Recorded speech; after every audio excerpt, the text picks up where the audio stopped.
वागर्थाविव संवृत्तौ वागर्थप्रतिपत्तये जगतापितरौ वन्दे पार्वती परमेश्वरौ। शब्द और अर्थ की भांति मिले हुए जगत के माता पिता भगवान शंकर और पार्वती के चरणों में प्रणाम करता हूँ।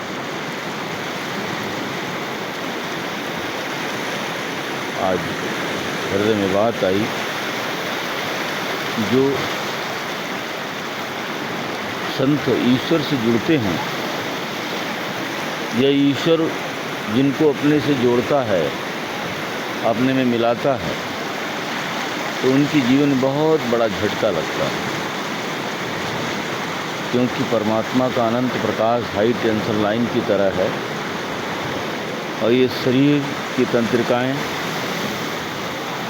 शरीर का सिस्टम उसके अनुकूल नहीं होता है। पहले तो अनुकूल बनाने के लिए निरंतर यत्न करता है साधक, लेकिन वो जब देखता है अपने भक्त को तो अपना करेंट प्रवाहित करता है, बहुत बड़ा झटका लगता है। वो बेचैन हो जाता है, व्याकुल हो जाता है और इस संसार से विमुक्त हो जाता है, संसार से उसका मोह भंग हो जाता है। जैसे मीरा के जीवन में भक्ति भाव था पहले से ही, लेकिन उनका विवाह हो गया था और अचानक उनके पति का सेना में युद्ध में शहीद हो जाना कितनी बड़ी मुसीबत होगी। और तुलसीदास जी का उनकी धर्मपत्नी हुलसी के द्वारा फटकार लगाना, एक बेहोशी से होश में जागने का था। बेहोश व्यक्ति चला जा रहा था और जब करंट का प्रताड़ना का झटका लगा तो उसको होश आ गया कि अरे मैं क्या हूँ, कहाँ जा रहा था। जैसे नदी का प्रवाह बह रहा है, अपने परमात्मा के प्रवाह में मुझे बहना चाहिए था और मैं उल्टी धारा में बह रहा हूँ, कि नश्वर जगत की तरफ भाग रहा हूँ। तो जितने भी महापुरुष हुए हैं जिनको ईश्वर तत्व का बोध हुआ है, ऐसे ही उनके जीवन में झटके लगे, परावर्तन आता है, ऐसी परिस्थितियाँ उत्पन्न कर देते हैं, करो या मरो, या तो ईश्वर के पास जाओ या तो इस संसार को छोड़ दो।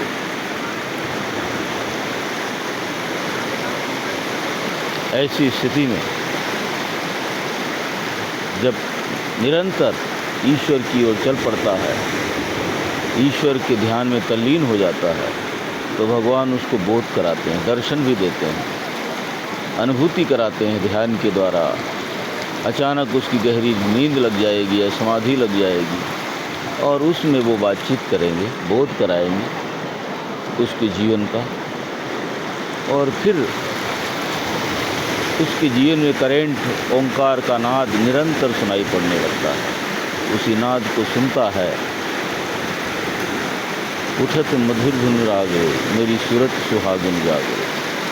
जो अंतर धरती गगन अमनि नाम अंबर, जहाँ रवि चंद्र न तारा हो, सोई पीयू हमारा हो।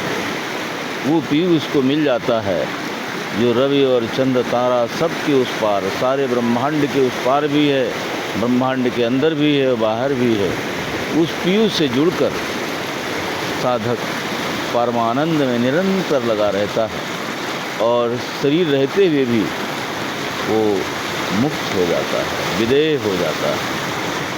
उसको कोई समझ नहीं सकता है और वाणी से वो समझा भी किसी को नहीं समझ सकता है। ओम नमः शिवाय, ओम नमः शिवाय, ओम तत्पुरुषाय विद्महे महादेवाय धीमहि तन्नो रुद्रः प्रचोदयात्। आज हम गंगा के दर्शन को आए, आज मन में था ये संदेश आपको सुनाएं। उस परमानंद के स्थिति जब आती है तो क्या स्थिति होती है साधक। आइए गंगा का दर्शन करें गंगा को प्रणाम करें, आशीर्वाद लें।